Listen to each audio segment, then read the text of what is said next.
میرا نام خورشید جہاں عادل آباد سے بات کر رہی ہوں. جی خورشید جہاں صاحبہ کیسے بتائیے ہیں کیا میرا سوال. مدر بھائی؟ جی اللہ کا احسان ہے بہن، آپ کی دعاؤں سے ہیں اچھے. مدنی صاحب کو سلام فرمائیے گا. وعلیکم جی، السلام. میں ایسا رہا تھا آپ کی محفل میں شامل ہوتے رہی تھی. جی جی اللہ کا احسان ہے. آپ بہت اچھا پروگرام ہے، بہت کافی لوگ مستفید ہو رہے ہیں آپ کے پروگرام سے. جی جی اور مدر صاحب ذرا غور دھیان سے سنیے گا، میرے دو سوال ہیں. جی پہلا سوال تو یہ ہے کہ میں نے حدیث سے سنا ہے کہ موت کو کثرت سے یاد کیا کریں. جی تو اس کا طریقہ بتائیے مجھے کہ موت کو کثرت سے کس طرح یاد کیا جائے. بہتر ہے. اور دوسرا سوال میرا یہ ہے کہ مدر صاحب جب کوئی بندہ خودکشی کی کوشش کرتا ہے جی اور اس سے عموماً بچا لیا جاتا ہے یا خود وہ بچ جاتا ہے، جی دونوں صورتوں میں وہ موت کے منہ سے نکل آتا ہے. یقیناً.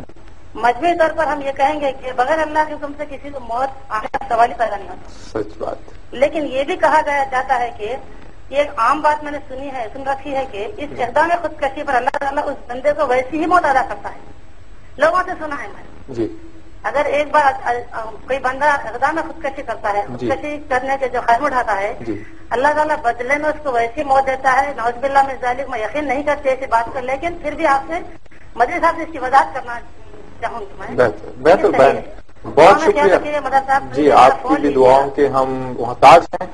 بہن بہت شکریہ، آپ نے ہمیں کال کیا. بہت ساری باتوں کا ازالہ ہو جائے گا.